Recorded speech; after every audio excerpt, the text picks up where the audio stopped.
All right, good morning, ladies and gentlemen. How y'all doing this morning? My name is Eric McKinley, and I am the Director of Program Development of National Business Builders. And we are heading on day two, y'all. Day two of our 5-day credit education challenge. So I want you guys to do me a favor as you jump in, drop your city and your state, and let me know where you're tuning in from. Like it, share it, and tag someone. And I'm going to tag a couple of groups as well. Hope you guys are doing well today. Hope you guys are having a good start off today. Let me see. I don't know, man. How's the weather over that way or wherever you are? Happy New Year to everybody. If I haven't talked to you yet, Happy New Year. And we're going to be getting started here in just a couple of more seconds. Give y'all an opportunity to get in here and share this information. And tag some people, okay? Anybody who's interested in some type of credit education, I encourage you to tag them right now and let them know what we're doing, okay? Let them know what we're doing. So that is that. So once again, my name is Eric McKinley. I am the Director of Program Development of National Business Builders, and today is day two of our 5-day credit education challenge. So I'm going to go ahead and do a short recap of yesterday, guys. Yesterday we had our day one. We talked about the 5 C's of credit, what creditors look for when they're actually looking to either approve or take a chance on you giving you a loan. We also talked about the payment history. Payment history makes up 35% of your credit report, and it's 192.5 max points. And a lot of people really lean towards credit payment history because that's the most of your credit score. However, it is not the most important, and it's not the most life-changing of your credit score. So what we're going to do is we're going to do go ahead and get started with the day two, guys. So stand by. Give me 1 second. All right. And from the beginning. Okay. So we're looking at day two, guys. We're national business builders. We specialize in small business development and personal and business finances. And we decided to have this credit education challenge because coming to the first of the year, we know a lot of people wanted to do some things differently with their lives, i.e., buy some homes, buy some cars, maybe refinance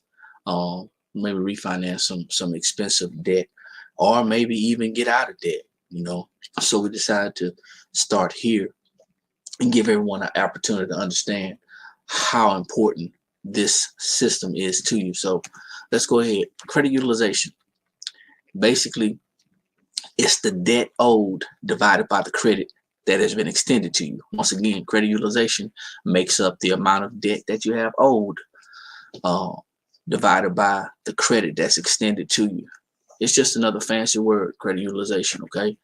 Refers to the amount of credit that you've used compared to how much you actually have available, okay? Have been given to you by your lender.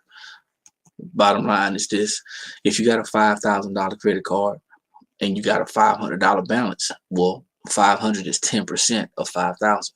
You got a 10% credit utilization. On the other hand, if you got a $5,000 card with a $4,000 balance, then that means you got an 80% utilization, and that is not where you want to be. So let's go ahead and talk about this.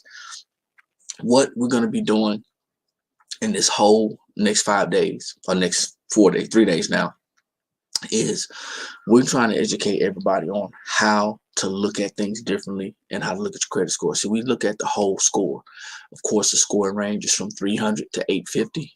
If you got a credit score, it can't go lower than 300.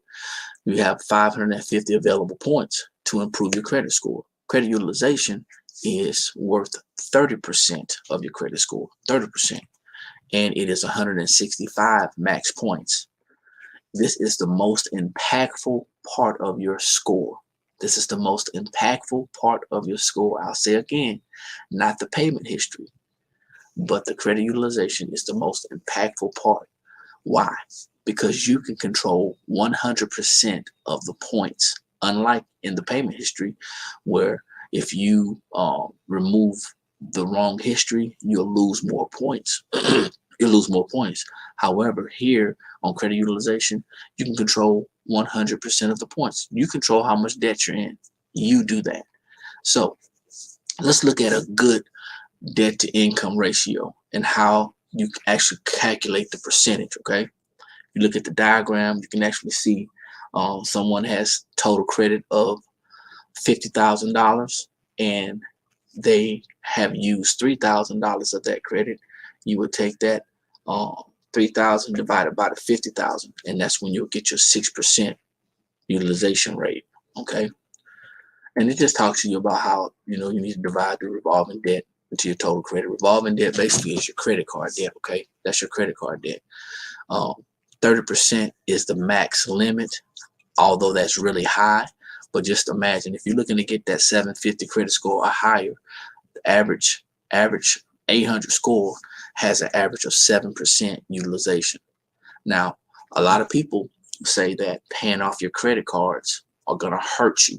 Okay, now based on your utilization, your score may drop, but if you pay off all your revolving debt and you continue to use your credit on a regular basis, you'll continue to create trade lines, which means you'll keep on creating history. So zero doesn't hurt unless you're not using your card. Okay, utilization is based on the revolving credit, not the installment credit. So it's based on credit cards, not your car note or your mortgage. Okay, so let's talk about the utilization. Where's your utilization? So here's the deal. Yesterday, y'all were supposed to create a Credit Karma account if you didn't have one already. You were supposed to monitor your utilization, find it, monitor your utilization, and then just check out all your payment history and everything, and just look at everything. But you're supposed to monitor your utilization. That was it. So here's just an example right here of someone who has a utilization of 8%. Okay. Now, the lower your utilization, the better off your credit's going to be. Here's some solutions. You can always ask for higher credit limits. That's an option. Okay. You can consolidate your debt.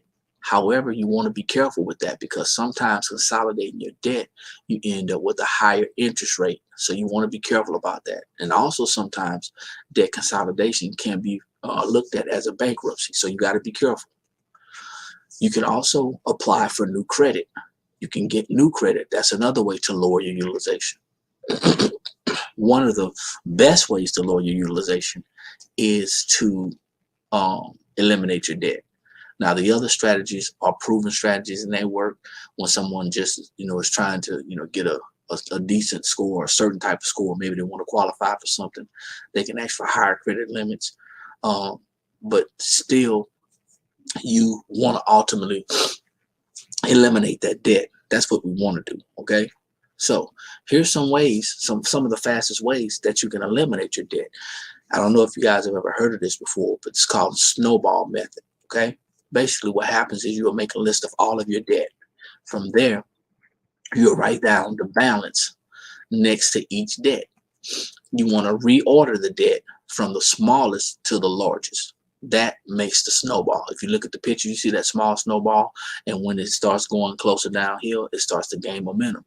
Well, everybody wants to have some type of victories. Okay, so that snowball in debt allows you to have a quicker victory. All right, pay the minimum on all the debts except for the smallest one. And then you want to put every extra dollar that you have into paying the smallest debt. After paying off the smallest debt, once that money's freed up, then you want to apply the debt that you had, or the money that you have from debt one to the next debt, to the next largest debt. Okay, so this is going to be day 2 action step. Day 2 action step. What I want you to do, if you're rocking with me, if you're rolling with me, if you're in this challenge, I want you to write down the debt elimination plan. Write down the debt elimination plan for yourself, okay? List all your debts and your balances. Write them in order from the smallest to the biggest, okay? Then you want to write down any ideas that you have to pay down your debt. Now, I want you to understand something. A lot of people don't get this part. This part is really, really, important. In order to get out of debt, you have to create more available cash. You have to create more available cash.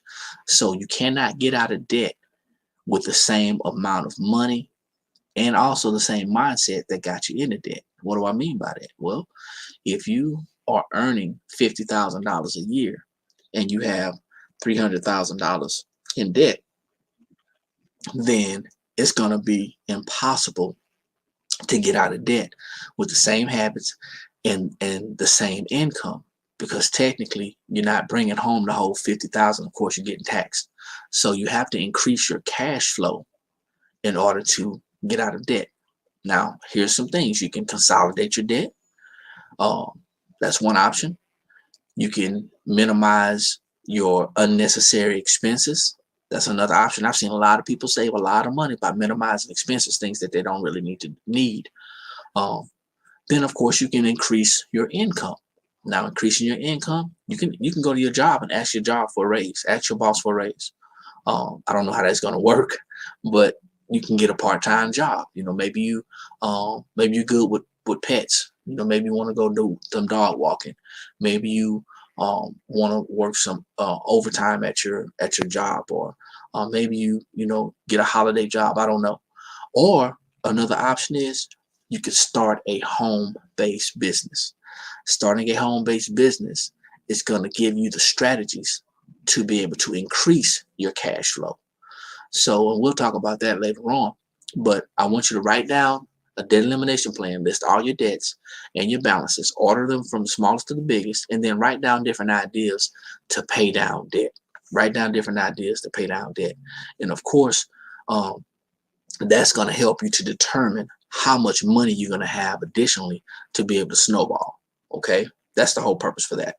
So here's our information. Once again, National Business Builders. My name is Eric McKinley. I'm the Program Director of National Business Builders. You can like us on our Facebook page. You can actually contact us here at our website, email us, or telephone us.